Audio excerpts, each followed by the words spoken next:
I'm Steve Davis from Photoland, and I have the pleasure of introducing today's visiting artist lecturer, who is Dennis Dehart. Dennis graduated from here 20 years ago, but that's not why we brought him out here. He's a fine art photographer who's been compelled by the connections, conflicts, and intersections of the natural and cultural worlds.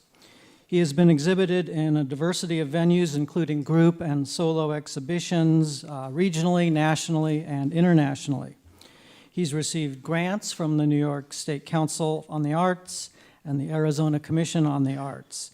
His photographs are included in private and public collections, including the Getty Archives in Los Angeles, the City of Phoenix, and the Museum of Fine Arts in Houston, which is a pretty big deal. That's one of the best collections in this country. He received his MFA in photography from the University of New Mexico. He's previously served as the assistant professor of photography at the State University of New York College at Buffalo, and he's currently the assistant professor of photography with Washington State University in Pullman, Washington.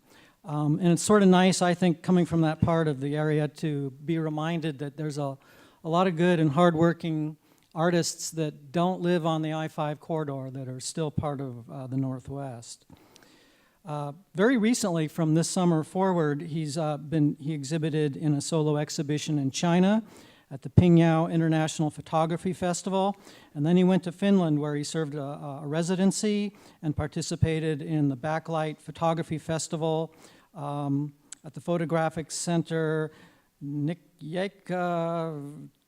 never mind that, it's in Finland. He's going to be talking about an ongoing body of work called Confluences. Maybe I'll talk about some other things too. He's assured me that he loves questions and will ask or answer all of them as best he can. And in conjunction with his visit here, he is going to be showing Confluences in Gallery Photoland, which is on the first floor of the library lobby.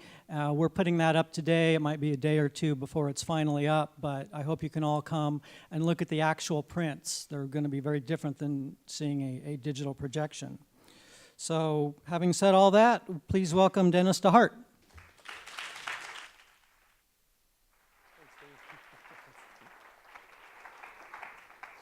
All right. Is my mic on? How's that working? Turn that one off. All right. Should I step away? I'm just going to work this out for a second here. Try to lower it. You want me to use this one? Okay. Excuse me, a little technical goof out here. Take that off. Try that one. All right. Howdy, everybody.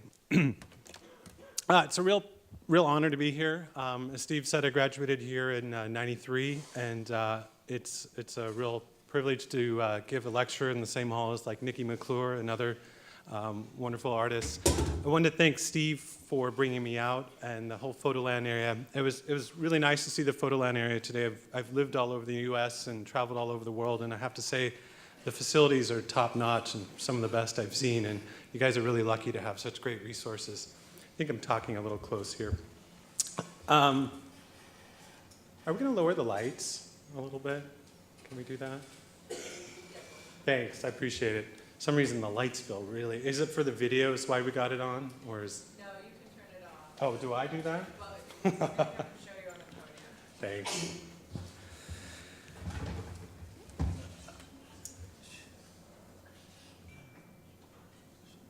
Yay. That feels better.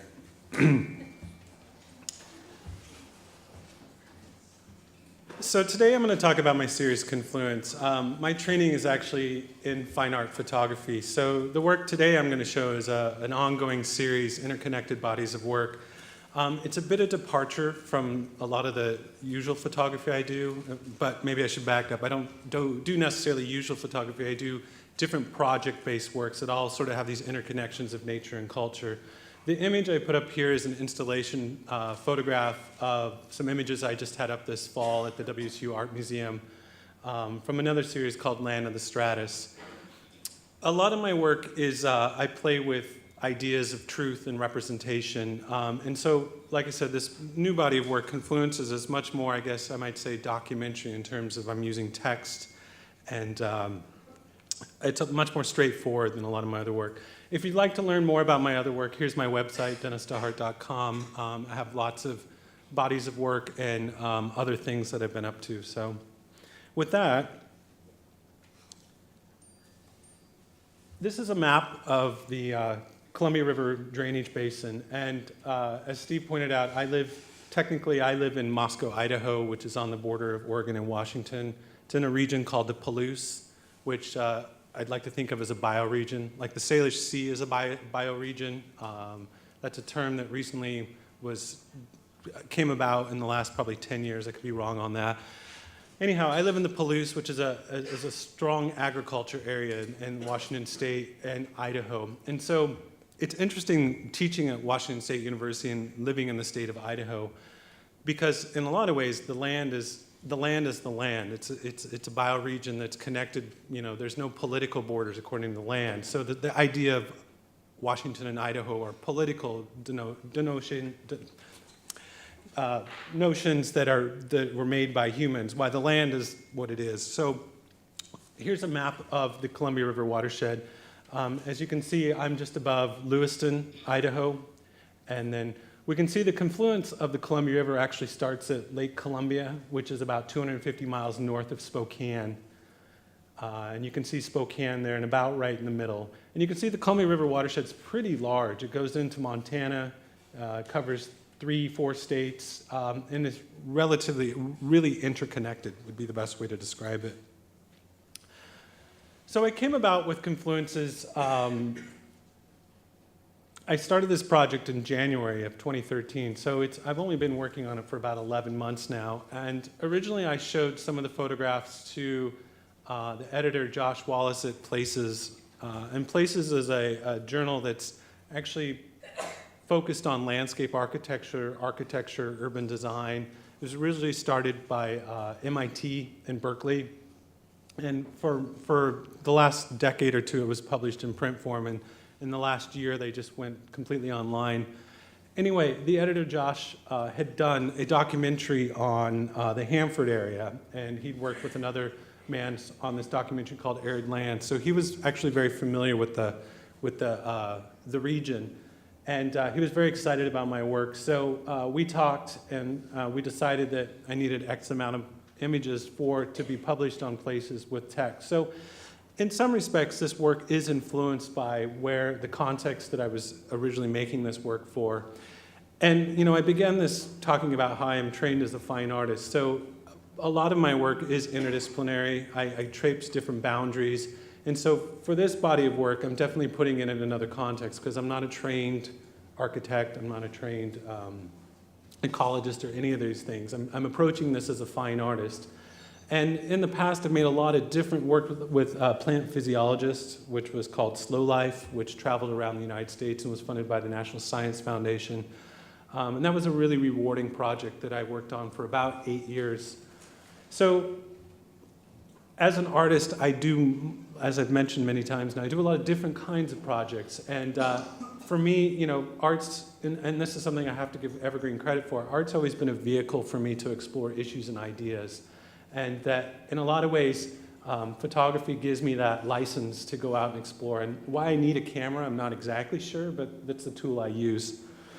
So, excuse me, this mic thing is getting a little my distance. Confluences, like I said, was published here on Places. I actually will be publishing the second part of it as we speak. It's being edited by the editors and should be out this month. As Steve pointed out, I'm also going to doing parts 3 and part 4, which will happen over the next year or so. But I encourage you, if you'd like to see this in another context, and I think I have no connection with Places besides I've published things on there, but I think it's an interesting journal. It's an interesting journal to check out. Oh, thank you. Maybe that's a little better. Am I on? Oh, he's going to switch. We're good? All right. That's probably a little better. So the first photograph that I started with this series was taken in Hell's Canyon, and Hell's Canyon is in between Idaho and Oregon.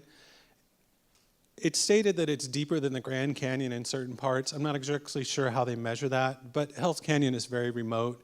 There's no roads per se, except for this road that I took in. In December, I actually went with my two sons, who were at the time 6 and 8, and we drove into Hell's Canyon, which is the closest town is about 40 miles away. It was winter time, and I drove into this, and you'll notice that all these photographs, because they were published in places, I actually had to write text for them, which is very new as a photographer. I tend to rely on my photographs, as the cliche says, to speak for themselves, but all of these are rooted with sort of text to identify where they are. So this is Doug Bar on the Snake River, Hell's Canyon National Recreation Area. And then this particular site is the historical site of the Nez Perce River crossing while the Nez Perce were fleeing the U.S. Army. The Nez Perce were originally based in the Wallowa Mountains and the Wallowa Lake, which is in eastern Oregon, which is a very beautiful area. They were driven out by the U.S. Army actually after a treaty, and they were driven out because natural resources were found there. And so the U.S. government decided they needed that land back. So the Nez Perce were pushed out up into another reservation.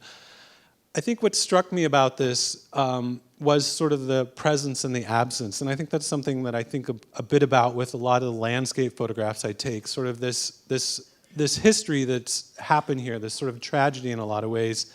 And yet there's no marker. There actually is a marker here, but there's something very moving about that, and it really moved me in this picture. As an aside, driving out, the wheel on my Subaru Outback came off. The bolt came off. It was quite an adventure with my two sons. We were stuck over Christmas in the Hell's Canyon area. It was quite an adventure, but it's a good story. So this is one of the first photographs where we started to develop this series, and this is the Lewiston Valley in Idaho, and this is my son in the foreground and the Lewiston Mill adjacent to the Clearwater River in the background.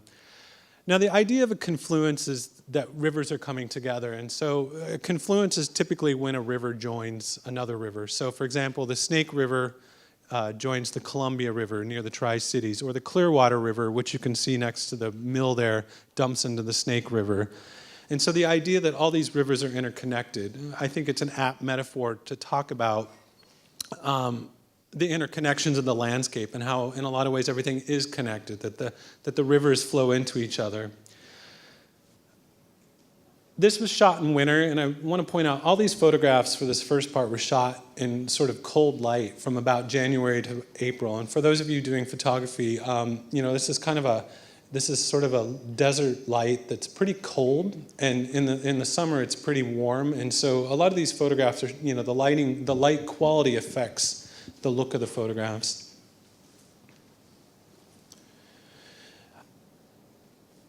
This is Bessie. She's an interpretive ranger at the Nez Perce National Historic Park, which is right off the, we'll go back here, off the Clearwater River. This image, I think, is important for me to talk about, again, giving some context. When I was at Evergreen, I took a class called Identity, Imagination, and Voice, the Politics of Representation. And a lot of the class was talking about representation, and representation particularly of the other, if we like, or representation in ethnographic and documentary photography. And I have to say, that class kind of actually steered me away from taking pictures of people, oddly. I think it was an important class, and I think it was important dialogue. But oddly, I didn't really, and haven't for many, many years, taking pictures of other people. And so this series actually sort of is me kind of coming back to that and trying to navigate portraiture with respect and to try to honor my subjects, but yet, I am a photographer and it's what I do. So again, this is Bessie in Nez Perce National Park. There's a convergence of the paper mill, wrecking yard, and livestock yard adjacent to the Clearwater River in Lewiston. This is one of the first photographs I did in the series also. I think is apt for the idea of convergence. You have a livestock yard, an animal yard, an auction. You have an auto wrecking yard, and then you have a wood mill. I think those three elements sort of all converge together right here. And so we have, three important aspects of America, auto, meat and timber, big parts of our economy. And they're all kind of converged in here. And now again, this is the Lewiston Valley. And again, shooting it in the winter, it looks kind of harsh. It looks kind of cold. There's no green, and it definitely affects the sort of almost objective, I don't know if it's objective, but sort of straightforward look to the work. This is the Lower Granite Dam on the Snake River, Whitman County, Washington, 2013. A lot of this work, I'm looking at the effects of damming to some degree. Again, I'm approaching this as an artist. I'm not approaching it as an ecologist or a wildlife biologist or, I guess I'd say I'm an environmentalist, but I'm not necessarily heavy-handed about it. I think the dams are very fascinating. For example, the Grand Coulee Dam creates the most power in the United States, and it makes power cheap in the Pacific Northwest. And the damming with the Grand Coulee radically altered the river and altered the landscape and affected salmon. And in the next image here, I'll read a little introduction from the essay I wrote for my essay from Places. So of course, dams make power, makes cheap power that actually runs Seattle. A lot of the power goes to California. It's all ran by the Bonneville administration out of Portland. Again, the Pacific Northwest has some of the cheapest power in the world. The Grand Coulee is the biggest dam in the United States. I think the Three Gorges Dam is bigger now in China. But the dams are complicated. They're important, and yet they radically alter the landscape. And I'm interested in that alteration. I'm also interested in the mythologies of the West. This is a cowboy in Asotin Rodeo, actually, in Asotin, Washington, which is on the Snake River. There was an exhibition probably about a decade ago now at the Henry Art Gallery called The Myth of the West, put together by Chris Bruce, who is now actually the director for the WSU Art Museum, which, as an aside, is going to get a new art museum in the next 3 to 5 years. But this idea of the West, we have these sort of preconceived ideas of the cowboy, of the Western landscape, of these sort of romantic notions. And so a lot of this work is playing with that. Oddly enough, I think this guy looks fairly authentic. He looks kind of like he just rode off the range, even though it's a rodeo. He's not dudded up. He looks, like he actually herds cattle and is a working cowboy. This is near the confluence of the Snake and Clearwater River. There's a fisherman. A lot of this project to just kind of walk around, look for people to talk to. This poor guy's motor wouldn't start, so he let me take a lot of pictures of him. So I'm an opportunist, I guess. But it was interesting just talking to people and learning about sort of the change in the rivers, change in the landscape, change of fishing.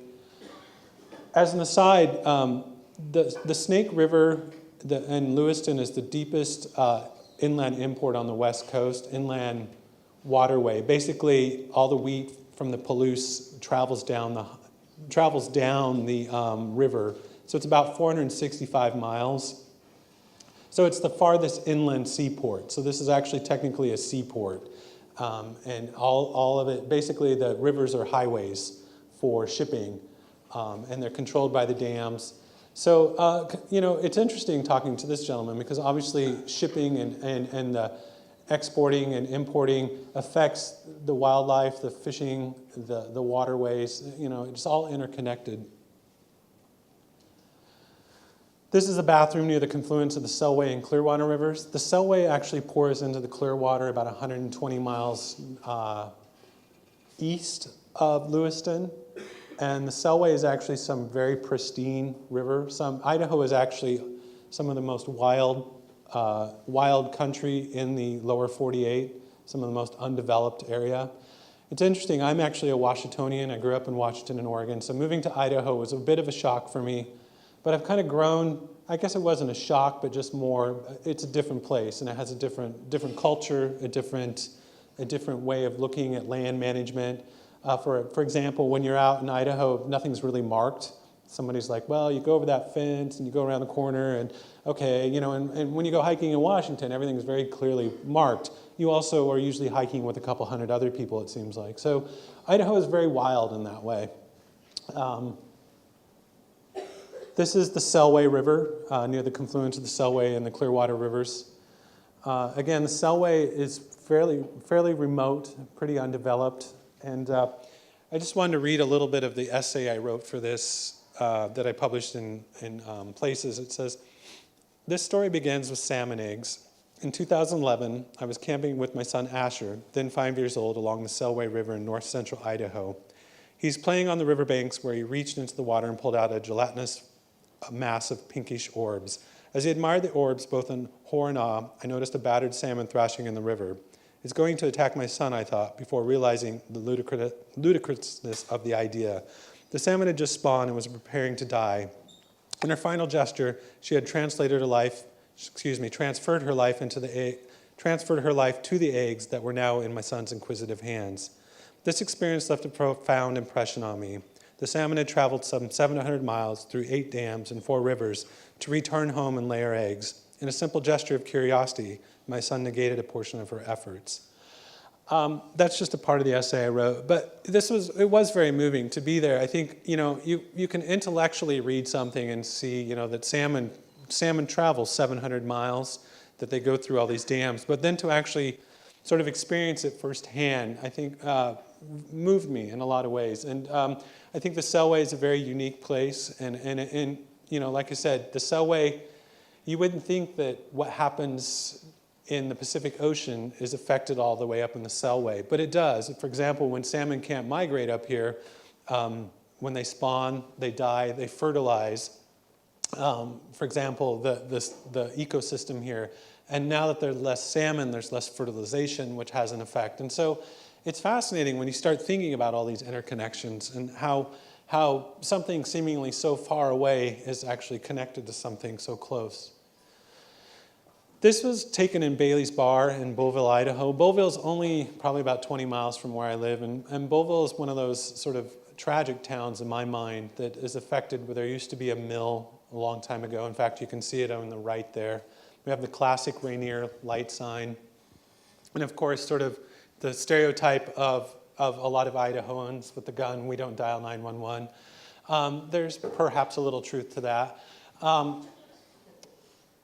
It's interesting though, kind of, sort of this place is in privilege of being a professor, living in the Palouse, and then traveling around and just kind of going to a local bar and sitting down with local people who, are struggling in a lot of ways and kind of looking them as people. It was just interesting.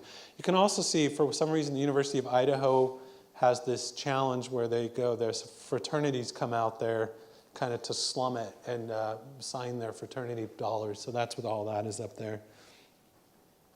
This is also in Bonneville. This is a mother and a daughter. I'm speculating, but there's truth. This is sort of the effects, crystal methane is a problem in small, particularly rural areas. And I think this is one of those photographs that's potentially problematic in terms of representation. One, I'm dealing with children. Two, I'm dealing with, I don't think this woman would want to be represented in that light as a drug addict, but the reality was that it was what it was. And I think looking and walking around the small town of Bonneville, people were curious. There's not a lot going on. And her husband actually was on the right in his pickup, and I took some photographs of him, which were actually very unflattering, and I opted not to use them. So I'd like to say that I try to respect my subjects. I try to give them, I want to represent them with dignity. I think this particular little girl looks really strong and very direct, and I think for me it's a powerful picture, and other people may disagree. I know this particular picture wasn't included in my photo essay for Confluence, and I speculate part of it was because of the representation of children, which become complicated because you technically need permission for under 18. This is a shooting range, clay pigeons remains near Deary, Idaho. Again, playing with this idea of gun culture. Again, in Idaho, guns are very different than they are in inner city New York. Guns are a way of life, and many people use them for hunting. I don't have an opinion one way or the other in these photographs. I think I'm just more interested in looking, more studying. I think this makes an interesting photograph. This is a Cedar Log Mill near Troy. This is only about 7 miles from where I live, the University of Idaho. My personal interest in these photographs, I actually grew up in Oregon in the Hood River area, which is predominantly agriculture and at one point logging. My father was actually a logger and my grandfather was a logger. I've kind of traveled far from that, but it's still, I think after 20 some years, I think my dad stopped logging when I was about 10, but you know, it was part of my upbringing for a while. And so, you know, for me to come back as an adult and to kind of look at these places and kind of look at the economy and looking at the people, it's been interesting and maybe somewhat cathartic also. Oops, wrong one. This is also in Troy, Idaho.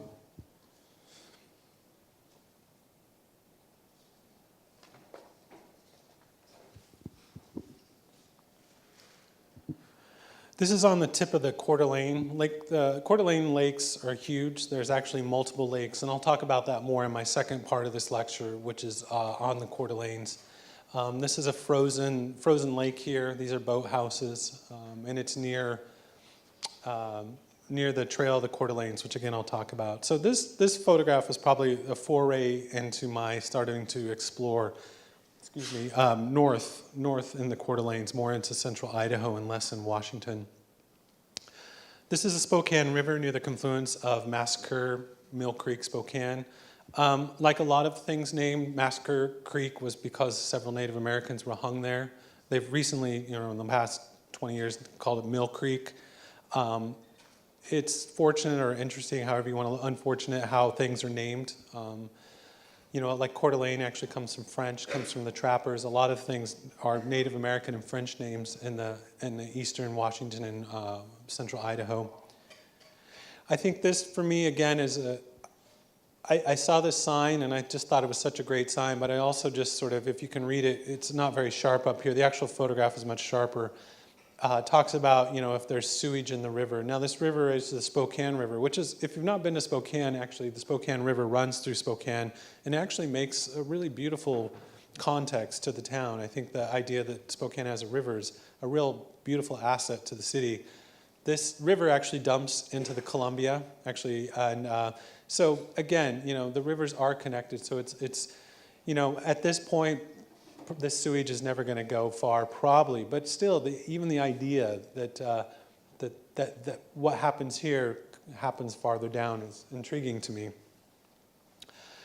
This is a young woman near Spokane River. I think part of my portraits, I was talking to this woman and asked if I could take her portrait. I just thought this building and the sign was interesting, and I just took a portrait. And I feel like it relates to this series because it talks about people and place, and it relates to this idea of portrait. And this is probably one of actually the first portraits I took. And it actually took me a lot of guts to ask her to take her portrait. Actually, didn't ask her at first. And it's funny, in taking portraits, I can be really shy. Sometimes I'm very forthright, and other times I'm not. And I don't know, I think taking portraits is...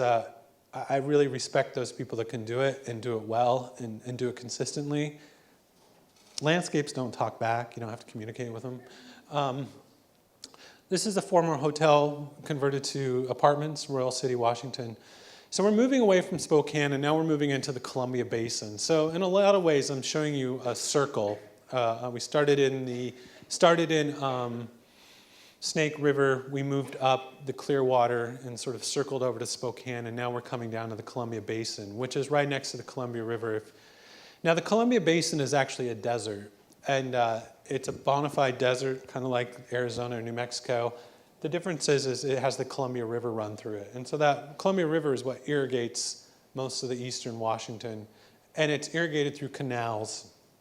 No, actually, let's back up to this image. This is a former hotel that was converted to apartments. A lot of the agriculture is done by first and probably second or even third generation workers now that are predominantly Hispanic. For example, Royal City here is 90% Hispanic. A lot of the irrigation ditches, or most of this is done by irrigation ditches that come from the Columbia. So water is diverted from the Columbia. These are massive projects that are funded by the federal government that are very expensive. And, you know, there's even talk right now of doing more expansion of water and diversions. It's been very controversial. There was a cost analysis done by a WSU professor that basically said that the cost to divert the water was not cost effective in terms of what the agriculture that came out of that. He was actually inadvertently attacked by it sounds harsh, but by the farming industry as saying that he was trying to sabotage their industry. I think the scientist was purely scientific. He was looking at it purely objectively. He had no political bias in his research.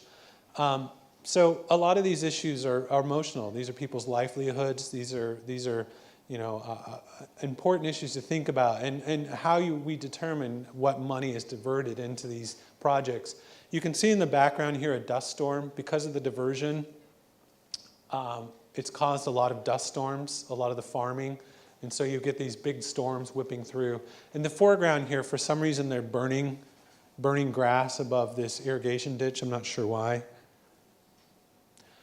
This is again, these are done in winter. So the plants, these are housing for workers in the background, and this is the farming in the foreground.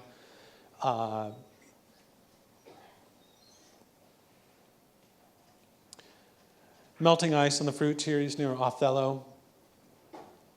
Again, this is all in the Columbia Basin, and this is pretty close to Hanford.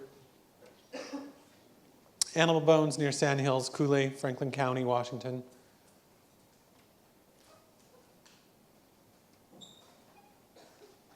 A partially painted over mural, Othello, Washington. I'm not quite sure why they painted over this mural. I thought it was an interesting photograph. It was actually for a honey store, and it's just peculiar.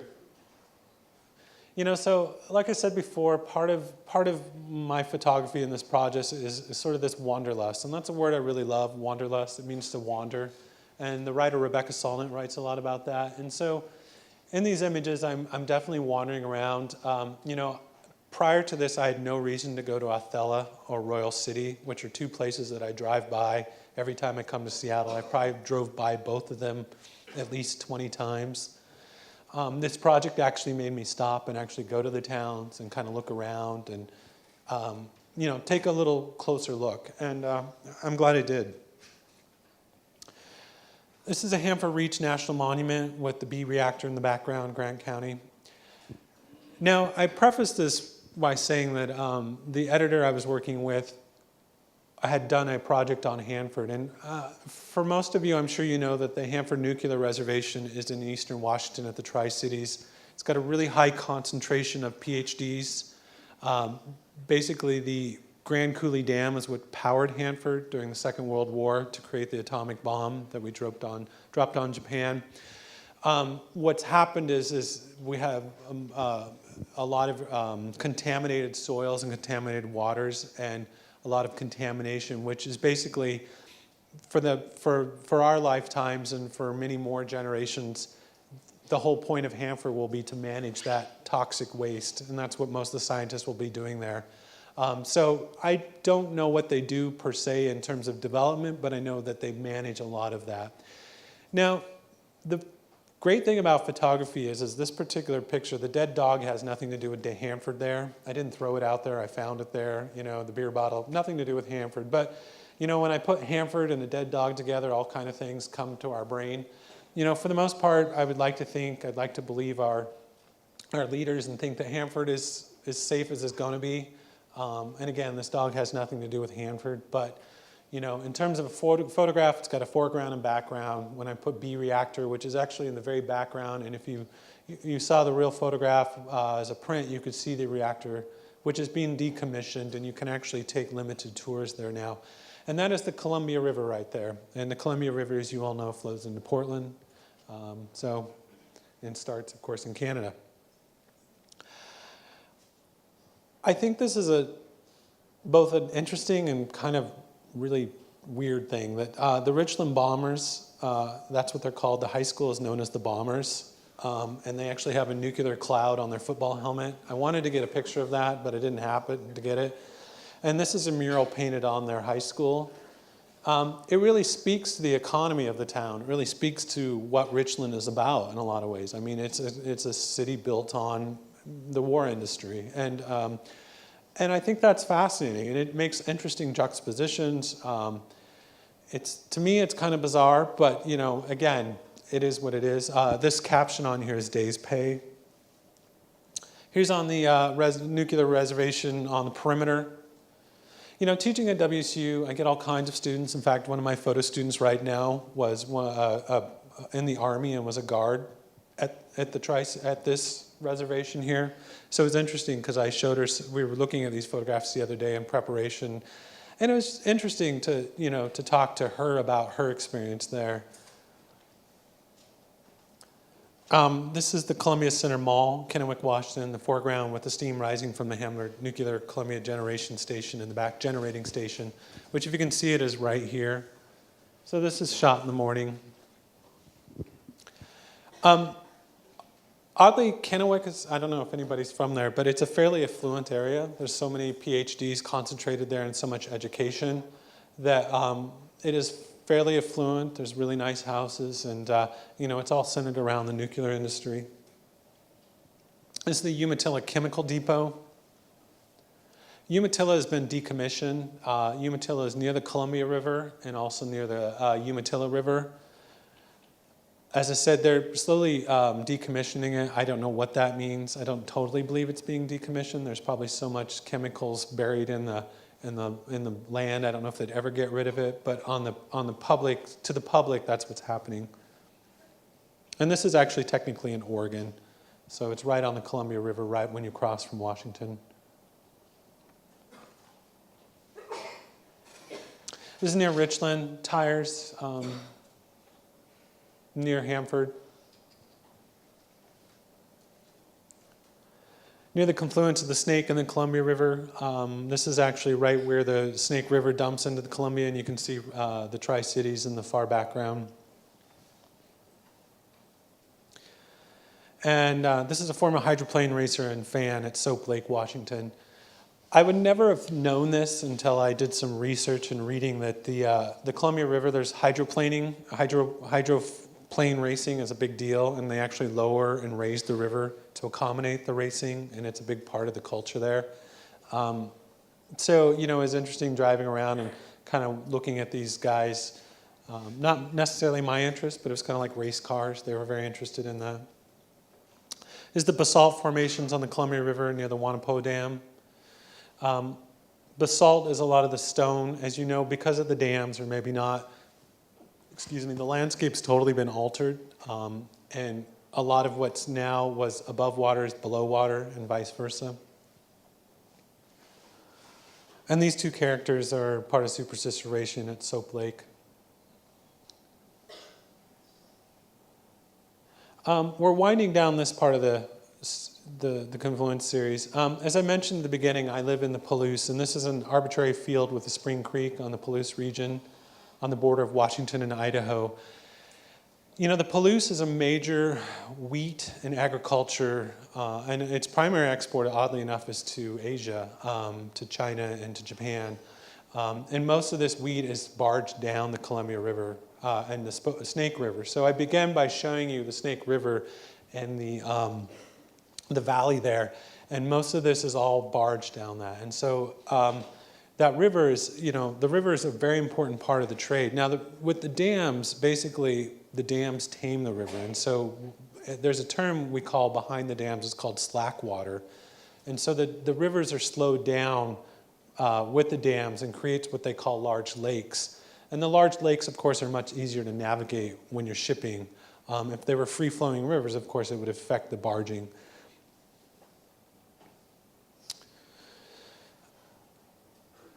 Living in the Palouse, I'd like to believe,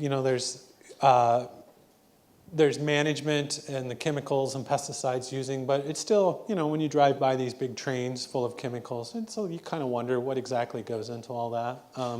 You can see here all this algae growing, which is probably directly comes from the intense fertilizer that's being used. I don't really know. I'm not a farmer. I do work at a school that's primarily research is farming and agriculture. This is tree plantings along Paradise Creek, a form of erosion control. This is actually right next to the University of Idaho. And these trees are both to aesthetic, to make, to enhance the landscape and also to help with erosion control. So I wanted to give you a few resources that sort of inform my research on this first part of the project. The first book I read was called A River Lost, The Life and Death of the Columbia by Blaine Harden. And, reading this book, this was originally, I think, published in the 90s, and then it's just been reissued. I think it's a wonderful book, learning a lot about the Columbia, learning about some of the politics and the history of the Columbia. And if any of you are interested, I encourage you to read it. An author that's influenced in my work is the Storming the Gates of Paradise, Landscapes for Politics, Rebecca Solnit, who visited WSU last year and gave a wonderful lecture on mapping. I don't always agree with Rebecca Solnit, but I appreciate the dialogue and I appreciate the discourse that she creates through her writing, and I think she's an important intellectual. And I encourage you, if you don't know her, to seek her out. Another person that influenced me was a man named John Fall, who lives in Buffalo, New York, who is probably in his 80s now. He was done a lot of work on in environmental issues that has to do with the landscape. And I would think this particular project would be influenced by discourse with John. Another photographer that I respect in terms of land is Mark Klett and Byron Wolf. They've done multiple projects on looking at the landscape, second view, second sight is looking at the landscape a second time, a third time, taking historical photographs and revisiting these places. I think they're really interesting work. Another book that's, this summer I did a WSU with my colleagues. We're doing developing curriculum around bioregionalism. This book here called The Localization Reader, Adapting to the Calming Downshift. A lot of some of these things, Evergreen actually is a model for in thinking of WSU in terms of interdisciplinary curriculum, because we still sort of use sort of the model of we teach in compartmentalized. And so part of the faculty sort of spearheading some initiatives to teach an interdisciplinary foundations course that looks at bioregionalism, looks at what's around us as a resource to teach about and to educate. And so it seemed like interesting timing when I was working on this Confluences project and having this dialogue with my colleagues in other disciplines. Another good resource is Lore of the Local by Lucy Lepard, Sense as a Place in a Multi-Centered Society. Should probably check the time here.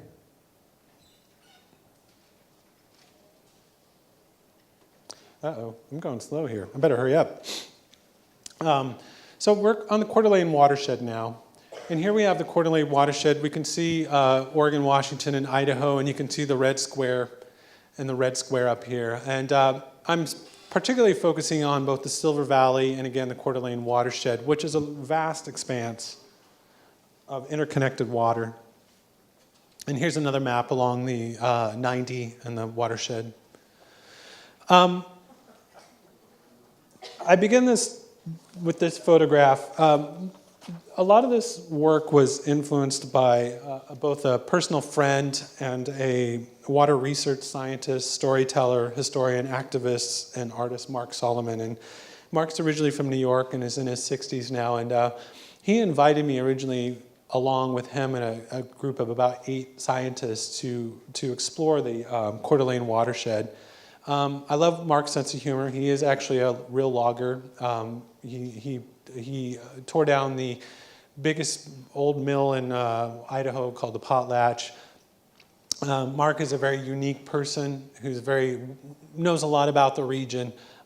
His logging, to an extent, is land management. It's not for profit. But here we see Dr. Solomon's log truck. This is along the Coeur d'Alene near Evergreen State Park. I came to this project when I was biking the Trail of the Coeur d'Alene. And as an introduction to what the Trail of the Coeur d'Alenes really are is the Trail of the Coeur d'Alenes is a built solution to the problem of heavy contamination of the mining industry in the Silver Valley corridor of northern Idaho, Idaho, there's a significant presence of wildness along the trail, which is framed by an intense overlay of humanity. On a recent bike trip, nature revealed a brown bear crossing the trail, a river otter building a home in the wetlands, and numerous waterfowl enjoying summer fishing in the lake. Essentially, the Trail of the Coeur d'Alenes is just that. It's a former railroad that was capped in order to isolate the contamination from it, and it now is about a 75-mile bike trail that is actually really lovely to bike. Though when I think about what I'm biking on, it gets a little bit dicey. It's safe. There's no real problem with it, but we'll get more into it. This is along the Trail of the Coeur d'Alenes at Hayburn State Park. This bridge is part of the original Union Spur line that the Columbia access to the Silver Valley. Again, you can see this bridge is fairly long. It's very beautiful. This is right where I saw river otters building, bears crossing. It's a wonderful ecosystem. What's fascinating, though, about this ecosystem is that it has this sort of over text, I guess, if you like, of the mining industry, and we'll talk about that now. And this is Harrison, Idaho, which is the mouth of the Coeur d'Alene River, one of the many rivers that dumps into the Coeur d'Alene lakes. Oops. The tip of the southern Coeur d'Alene is actually on the Coeur d'Alene Native American Reservation. This is a fireworks stands. As you probably know, it's legal to sell on a reservation. I think there's a bit of irony in this photograph with the American flag on there. Obviously selling fireworks is an important part of and necessary for the sovereignty of the tribes. This is the tribal school in Coeur d'Alene Native American Reservation. I think what's fascinating that a lot of this land here was not negotiated by a treaty. It was negotiated by the president at the time. I think it was Lincoln. I'm not sure actually. And so only about 27% of the reservation is actually owned by the tribe. The rest is owned by private landowners. Recently, the tribe won a lawsuit giving them a lot more control over the land, which, again, I address in the essay that I'll be publishing in places. This is actually on tribal land, and it is an example of farmers who actually own. It's an interesting relationship because they're intensely farming on this land that is technically Coeur d'Alene Reservation. This is the industrial grass seed industry started here, and then they used burning to stimulate growth. And there's mixed reviews on burning. You know, nature actually uses burning to stimulate growth naturally. So here's a controlled bird on the Coeur d'Alene Reservation. Like I said, only about 27% of this land is tribally owned, even though it's under the rubric of Coeur d'Alene Reservation. This is actually Paul, not Bull. I think Bull must be his cousin. But this is a statue. It's a typo. It's St. Mary's. St. Mary's is one of the few logging towns still in Idaho. I think there's probably more than a few. Idaho has this weird legacy and stereotype of racism. I would argue that it probably occurs all over the United States. But I think what happened, part of it comes from, well, I won't say that. But just outside here, there was a proposed... recently proposed to build a citadel, which was a fortified enclosure, which would be funded by gun manufacturing. You get all kinds of weird things happening like that in rural parts of Idaho, and I'm not exactly sure. I do know after the Civil War, a lot of the Southern Confederate soldiers moved to the Silver Valley to work in the mines. I don't know if that has anything to do with sort of the continued legacy. But St. Mary's is right on that border of sort of these sort of weird things that happen. A couple other books I want you to think about as we move into this and I kind of wind down this lecture. Two recent books, or one recent book, The Big Burn by Timothy Egan, is actually about the biggest wildfire in the history that happened in Idaho, actually right in the Silver Valley. It's a really interesting book and actually gets into Teddy Roosevelt and the New Deal, the start of the Forest Service, and sort of a significant environmental history and a big part of sort of management. The other book is called Short Nights of the Shadowcatcher, The Epic Life of Mortal Photographs of Edward Curtis. Edward Curtis is often, I think, construed as a problematic in terms of representation, which was an issue I brought up earlier. Why I don't want to debate the merits or non-merits of Curtis, I think this is a really good book and an interesting reading of Curtis's work, and I think it's a good book to read if you're interested in sort of representation of Native Americans, the history of Native Americans, and I recognize it's written by a white guy about a white guy, so you know, you've got to look at the context of the book, of course. This is a smoke-filled valley in Moscow, Mountain, Idaho. The smoke came from a large forest fire some 200 miles away near Wenatchee. You know, going back to this idea of confluence, you know, the fires play a role, just like water or contamination. Smoke travels. It's amazing that this fire that was happening over 200 miles away blew into this valley and affected. I have to say, photographs look really good under smoke. I don't know why. When I was in Beijing recently, it's really polluted, and I got really nice photographs. I don't know, pollution, smoke. It's environmental effects, kind of dulls the images and saturates the color. But this is the North Fork of the Coeur d'Alene River. This is the area of the Big Burn, the book I just showed you. Another part of the erosion in the watershed in the Coeur d'Alene, and this is all a watershed, is affected by logging, which affects erosion, which affects the direction of water. So also the way that things were logged here, this was logged through many roads, so there's thousands and thousands of roads, which increases erosion, which again, it's interconnected to the water. Here we have a map from the Coeur d'Alene watershed, and we can see here Plumbers where the trail of the Coeur d'Alene start, and we can see it, St. Mary's is the town with the Paul Bunyan up there, and then where the number 6 is the lake, the Hayburn, the lower side of the Hayburn, and then below Plummer is the Coeur d'Alene Native American Reservation. This is a former Hecla gem mine. The mine was a significant producer of Galiana ore, which is a combination of lead and silver. All these mills are now decommissioned. These mills made massive amounts of money. And in fact, some of the, I think not the Hecla, there was another mill there, mine, that was actually sort of the foundation of the Guggenheim fortune. So it's interesting, a lot of important corporations and big businesses have indirect or direct connections to these mines and the logging and industry in northern Idaho. This is in Canyon Creek, Burke Canyon. These are government scientists measuring the contamination in the water. This is the biggest part of the biggest Superfund site in the United States. The Silver Valley mining, a whole area, the strip of about 27 miles. You know, I honestly forgot the exact definition of a Superfund, but let me just tell you it's not good. Anyway, recently there was a $750 million settlement against several of the mining companies as to be used towards reclamation of the area. These areas have been under reclamation. I think I'm using the right word, for a long time now. The monies will just continue to go towards that. This is the Page Water Quality Plan at Smelterville. Smelters are what are used, I think, I'm going to get this wrong, to separate the ore from the rock. I could be wrong. I think that's what it does. Anyway, Smelterville gives you an idea of what kind of town it was. It's smelter.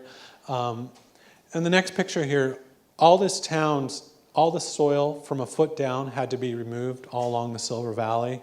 All this is contaminated. I'm not exactly sure. You can see here the sign reads contamination waste site, no resident dumping.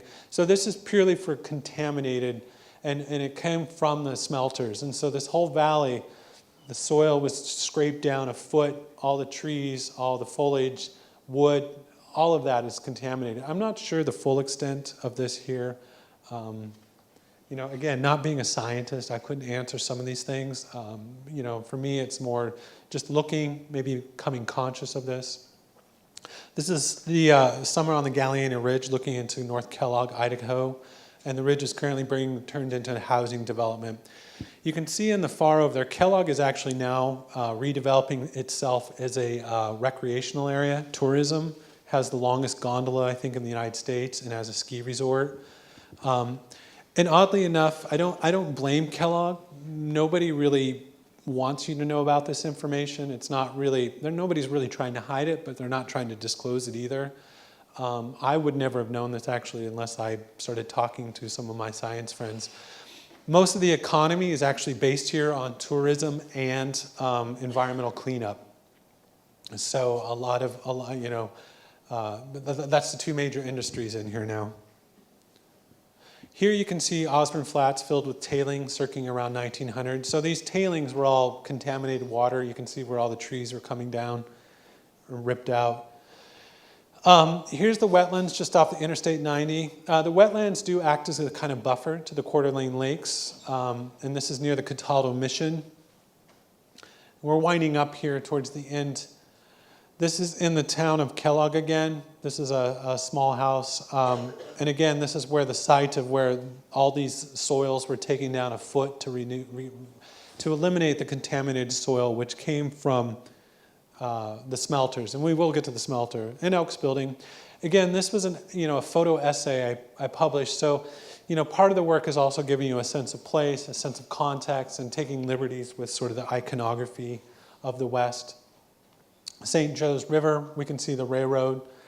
A lot of the railroads developed in the West the railroads were giving large swaths of land in order to encourage the railroad barons to develop the railroads. So actually a lot of the land, particularly in Idaho, is still privately owned and comes directly from that, which was, in hindsight, kind of a really, really, really good deal for the railroads, maybe not such a good deal for the rest of us.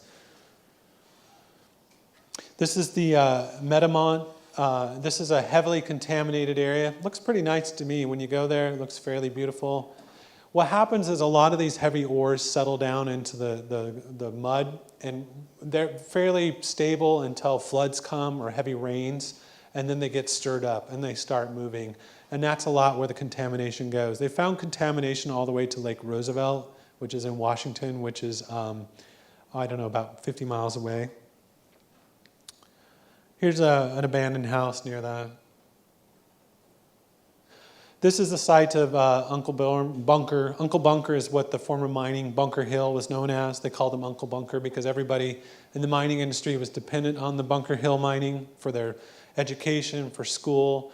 It was its sort of own operation, and that might speak to some degree to Idaho's still sort of focus on self-sufficiency or industry. But this is a former zinc smelter, and this is the same smelters that, as you saw in those other photos, sort of contaminated. Here we have the smelter blown, the stack, which was 600 feet? Or was it that tall? I don't remember how tall it was. They blew that, and then they buried it, and they buried it really deep. So this is the same site that I took that photograph. And basically, this stack was blowing contaminations into the valley for many, many years. And the odd thing is most people knew that it was contaminating. In fact, everybody knew. But, I don't want to get into all the politics of it. But I think for business interests, they felt it was cheaper to clean it up after the fact. This is another photograph of the bones of the smelter. So yeah, it was a 600-foot stack. And then this is Mission Flats near the EPA, the Environmental Protection Agency's soil contaminated sites. So this is near the area where a lot of those soils are scraped off, and they're put into large fenced off areas. So I would speculate, I don't know if this sort of sludgy gray is actually a direct product of that contamination. I'd speculate it is, but I don't have any scientific proof for that. I'll end this on maybe more of a positive note. These are the fall trees found at the old mission at Cataldo State Park. And this is one of the first missions set up in Idaho. And Catholic missionaries came and actually had a good relationship, I think that would be a helpful word, with the Native American. And there was a certain reciprocity of sharing. And this is the Cataldo Mission, which is just past the Silver Valley. And here's another view of the Cataldo Mission in Idaho. So again, this is about 30 miles from Coeur d'Alene, Idaho, about 60 miles from Spokane, Washington. So kind of to end this, we started with this idea of the confluences, and my interests kind kind of stemmed out of just getting to know where I live, kind of getting to know the sense of place. I've lived there for about 3.5 years now. When I started this, I lived for about 2.5 years, and I felt it was really important for me to get to know this place and to sort of learn more about where I live. And so this project has kind of expanded. Again, I've done parts 1 and 2. My hope this summer and the next year is to actually head to the headwaters, yes, in Lake Columbia in Canada, which is, I said, 250 miles north of Spokane. There's multiple dams on the Canadian side.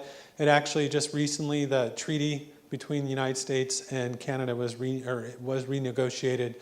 This book by Robin Cody is about him canoeing from the beginning of the confluence, or the headwaters of the Columbia River all the way out to Astoria where it comes out.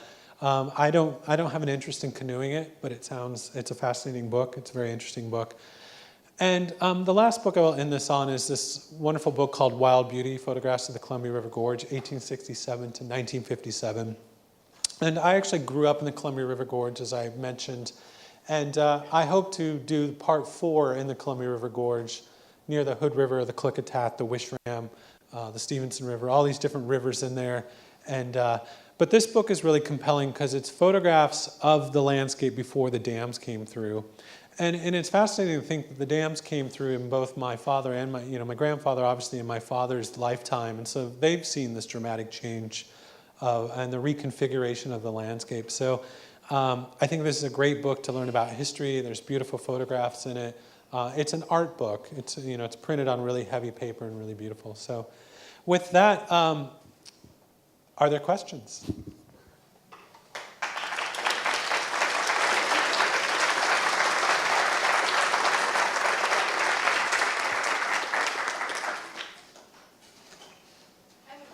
Sure. I'm curious to hear you elaborate more on your relationship to representation. Ah. Like you were talking about how there's problematic with identity and communicating with people, things like that, and then also you speak about your role as a photographer, not as an ecologist or things Sure. like that. Sure. So when you say that you don't communicate with the landscape the same way that you communicate with people, I'm curious to hear. Oh, those are good insights. Well, I guess, I was being a little flippant with communicating with the landscape. Usually I'm fairly aware of the landscape I'm in. I'm fairly aware of the history of it, and I move through the landscape, so I would say I do communicate it with it. But obviously when you're working with people, you need to talk to them. You need to make them comfortable. You don't make good photographs if you're trying to shoot them from 20 feet away. So, you have to interact. So I think, again, being flippant a little bit, I think communicating with people is very different because you want to be respectful, you want to hear their stories. Sometimes I talk to people for a half hour just to learn about them. And that's probably much more than I spend when I take a picture of the landscape. Those are good questions, complicated questions. In terms of representation, I'm still on the fence about, I'm a photographer, I want to take pictures. I think it's my job to take pictures. I don't feel like I disrespect people, but I think it's complicated. A video I really like to show in my class is by Shelby Lee Adams. I don't know if anybody knows Shelby Lee Adams, but he photographed predominantly Appalachians and poor Appalachians, and he got a lot of heat for that, particularly in the 80s and 90s. And the video that is called The Meaning of Pictures, I recommend it to anybody here, gets really in a lot about the representation. And a lot of people, the two sides, one side is saying you're representing the people exploitively and sensationalizing them. And then the other side, Shelby Lee Adams, is this is my community, this is my place, these are my people, and I they're just stories. So I guess more than anything, I think everybody should have a consciousness about representation. So am I answering? I'm sure I'm answering your questions. Do you want me to elaborate on anything specifically? Well, you said something about how your work is a lot about representation, but mostly what I'm hearing is that you're reflecting things that you find there's some tension there, there's something interesting about it, but like, what's your, how, like, what do you see yourself doing with those reflections? And is there a difference between a representation and then like a personal engagement with something? Reflecting on something. Well, I would say, I mean, those are good questions. I would say that I'm more encountering things. I mean, I'm somewhat following a roadmap, if you like, and you know, wandering through this wanderlust, and this sort of kind of happens organically. I find places that I want to go to and I photograph, but I sort of encounter them. I'm not, you know, you could probably see some of my interests and bias through my work, but I'm not trying to necessarily promote a certain agenda, I guess you want. I want to photograph and I want to make interesting pictures. With that, I do have a responsibility as a photographer, and I do feel that my photographs do have a point of view, but every photograph has a point of view, and it's not a good photograph if it doesn't have a point of view in my mind, you know, because then it's just a snapshot, right? And so, yeah, those are good questions, complicated questions, and I probably have to sit down and talk with you more about that. So, yeah, another question? Yeah, I was going to ask you on like more on the idea of how you are aware of and in the landscape, kind of like how long you take to set up and like the process of like getting to know those places. Sure. Because the photographs are like very formal, like contemplative kind of like views. They're like very composed, and then also maybe a tiny bit about like what equipment you're using and how Sure. that influences how you get to know it.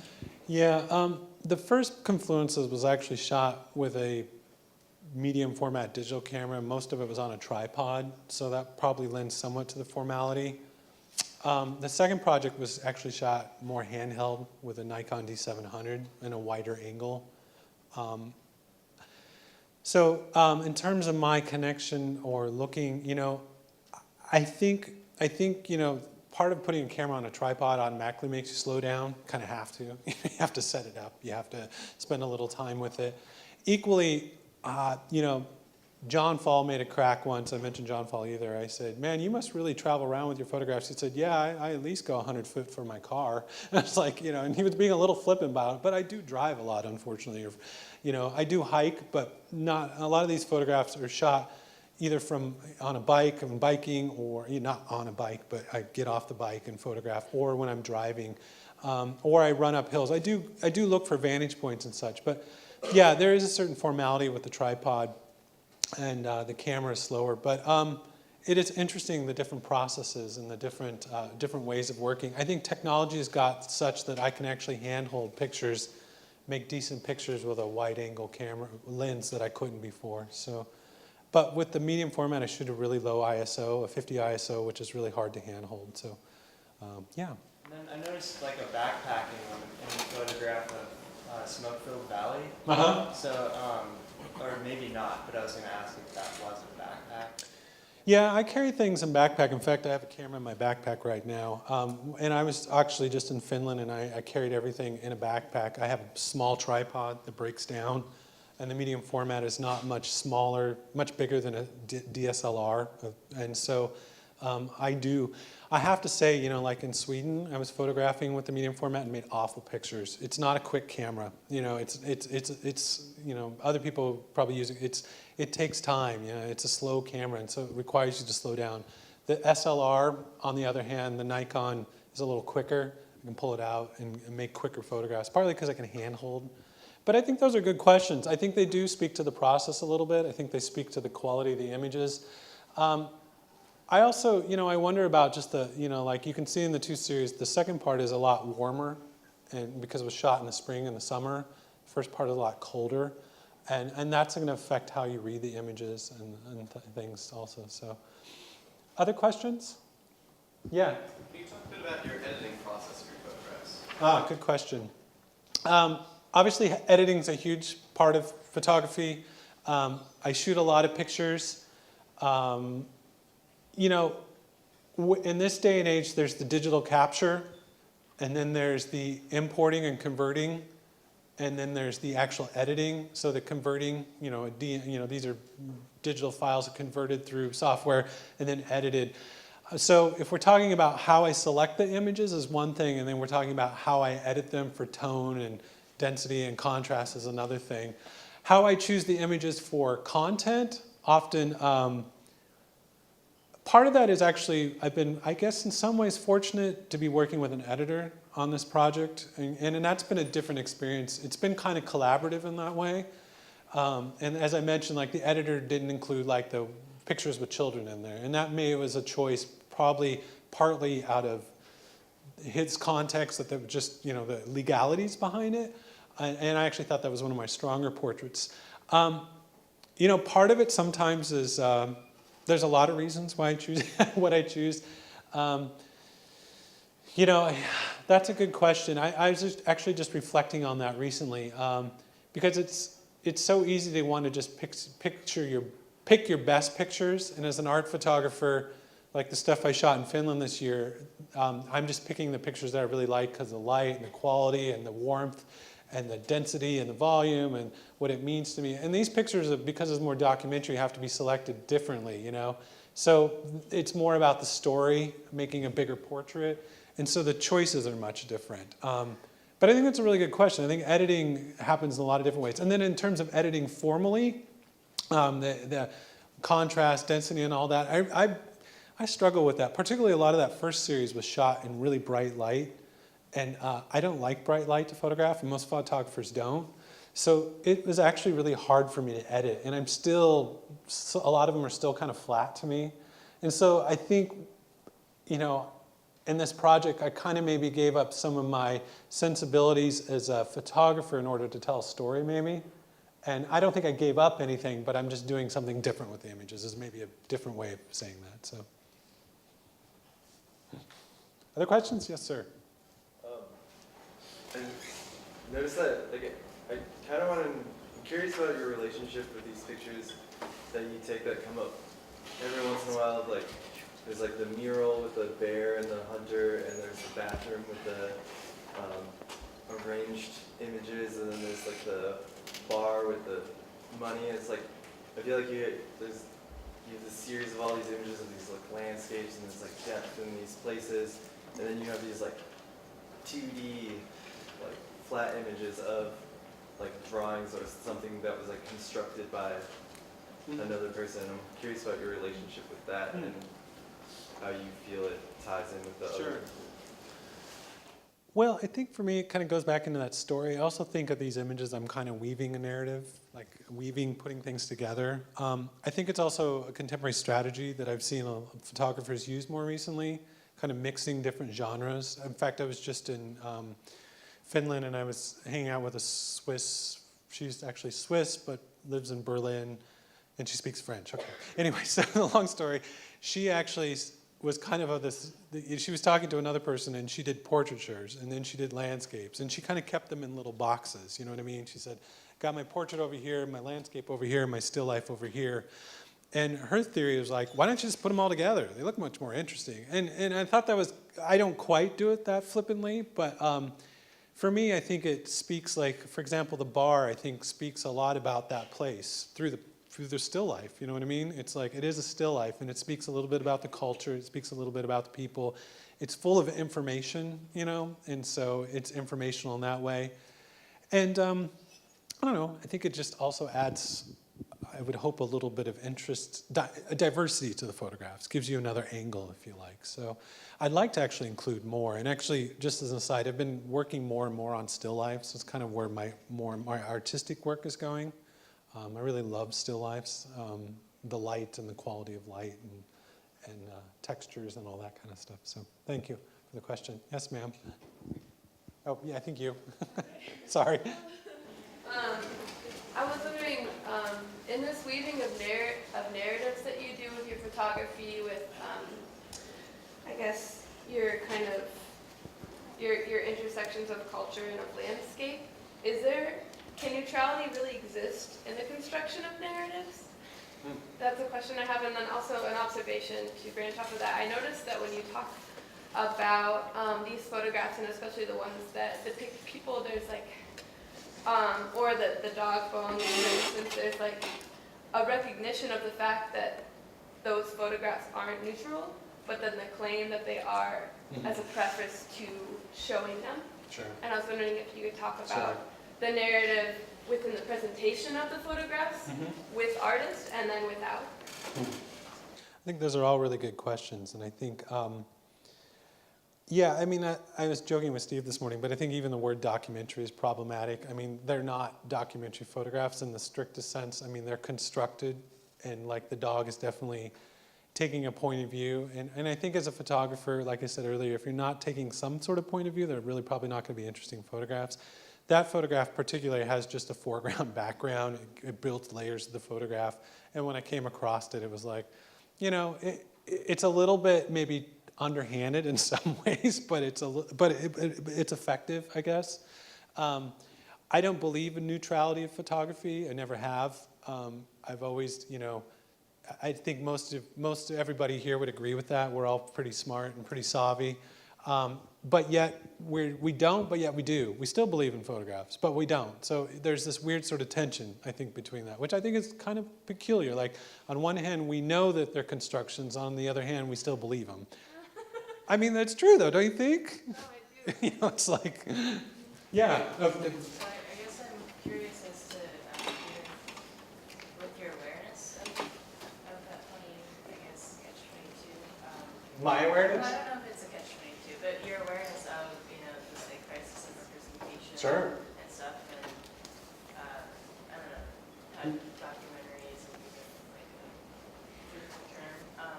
What guided your choice then to do this in a classic documentary way? And how would you do it differently if you were honoring your, I guess, recognition of those crises? Well, like I said, the context for this photographs kind of shaped how I ended up doing the project. So in some ways, it's not a collaboration, but because I'm publishing it in the journal and working with an editor, I don't normally use text for one thing. So the text adds that layer of fact to it that without the text, it would become something else. So it's interesting, when I show this work in an art context, like people look at it, they often think it's fairly surface-oriented, and then when they read the text, they know that goes much deeper. That's part of it. In terms of crisis of representation, I like that. I think that's, I guess that's exciting to me. I didn't show work from Land and Stratus, but it's funny. I actually made these large panoramas, and I actually purposely photoshopped things into them, like a man shooting birds. Nobody knew those were photoshopped. In fact, people would go, "Oh, wow, how did you get that guy to shoot those birds like that?" And I'm like, I made it up. And so, you know, they were interesting photographs, and I did it almost for formal aspects to give it some twist. And is that photograph any less true than some of the photographs I've shown here? I don't know. I think maybe that's just some of the issues as artists or photographers. I mean, I see myself as an artist. I have to wrestle with. How would I do this in my own style if I wasn't doing it more documentary? I would probably do,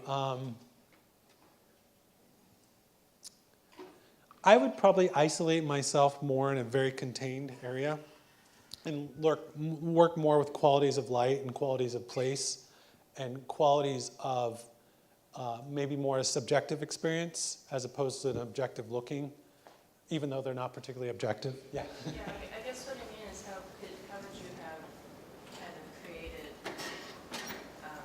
like recreated for your photography the awareness of your subjectivity while you were doing this kind of project, like going on these excursions? I don't know if that's a well-known question. No, I think I'm going to have to think about that. You know what I mean? It's a complicated question, and I don't know. I don't have an answer for you, but I think it's a great question, and I think it's important to think about. So thank you. Yes, ma'am. That goes off of that. Well, something I was wondering when you were saying wanderlust is like if you've read anything about like the flaneur and yeah, and like Benjamin and like that, if that is like a parallel for you, and also this question of like the problem with documentation and how you're like how your images are pushing, how you feel your images are pushing up against that. The idea of like a document, or if you see it that way. Because there is a construction today to like the way that we are used to seeing images, and how you see yourself Sure. changing that. Like how the work is doing that. These are all such good questions. You guys think differently than my students at WSU. We'll leave it at that. So,